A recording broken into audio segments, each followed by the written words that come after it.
কৃষি কাৰ্যৰ লগত জড়িত এটা বস্তু অৰ্ডাৰ দিছিলোঁ। বহুত ধুনীয়া বৰ দৰকাৰী বস্তু।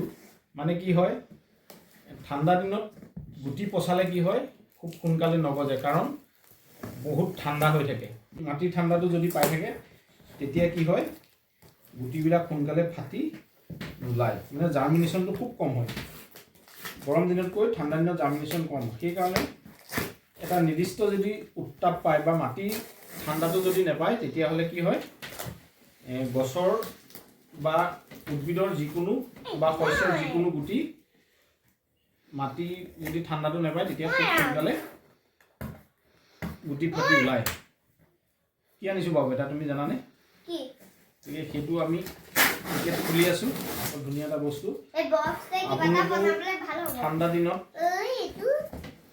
শস্যৰ গুটি যদি পচাব বিচাৰে, তেতিয়াহ'লে এনেকুৱা ধৰণৰ বস্তুত আপোনালোকে পচাব। আৰু মই গৰম দিনত সাধাৰণতে মাটিত পচাওঁ, কিন্তু ঠাণ্ডা দিনত মই এনেধৰণৰ জাৰ্মিনেশ্যন প্লেটত মই পচাওঁ। ইয়াত কিবা এটা আহিছে, ইয়াত ধনিয়া গুটিও দিছে দেই, ফ্ৰীকে কৰিয়েণ্ডাৰ। বহুত ধুনীয়া অংকুৰণ, হুৱেৰ গ্ৰ' বিগিনছ। কেনেকুৱা লাগিছে? এটা মজা লাগিছেনে? আপোনালোকে যদি ঠাণ্ডা দিনত গুটি পচায়, তেতিয়াহ'লে এনেকুৱা ধৰণৰ প্লেটত আপোনালোকে গুটি পচাব, তেতিয়া মিষ্টেক হোৱাৰ সম্ভাৱনাটো একেবাৰে কম থাকে। কি কৰিবা তুমি? এইটো কি কৰিবা এতিয়া? বনাম? অ'কে, তুমি বনাবা। গতিকে মই আপোনালোকক লিংকটো কমেণ্টত দি দিছোঁ। ভিডিঅ' কমেণ্টত তলত তলে আপোনালোকে পাই যাব লিংকটো।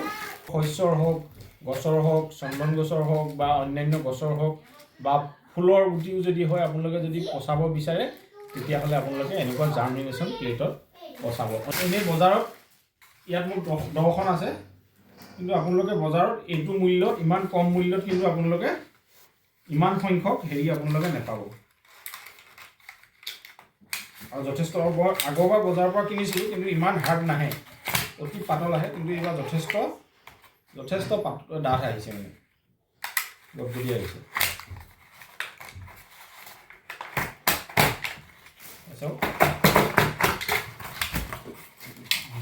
বহুত ধুনীয়া, বহুত গদগদি, আগৰবাৰতকৈ বহুত গদগদি। গতিকে আপোনালোকে কমেণ্টত মই লিংক দি থৈছোঁ, লিংকত গৈ আপোনালোকে এই জাৰ্মিনেশ্যন প্লেটবিলাক কিনিব পাৰিব।